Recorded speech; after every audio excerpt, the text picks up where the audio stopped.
Iti dumagiti machine ay ginagamit na 6 na araw na may 198 total meters. Ito naman ang printer head. At ito naman ang cupping. Head clean. After head clean, linis ang wiper.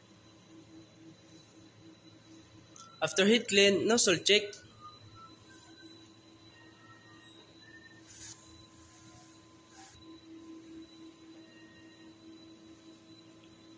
Ang system namin ay tama lang. Waste tank, nilinis po ito noong Saturday. Ito naman ang EVR. At ito naman ang ground wire. Ito naman ang stock namin na SIM-YK na hindi pa nagamit. Ito naman ang media. Ito naman ang na-record namin na nagamit na SIM-YK. Cyan, magenta, yellow, black, sublimation paper. Ito naman ang delay output records namin.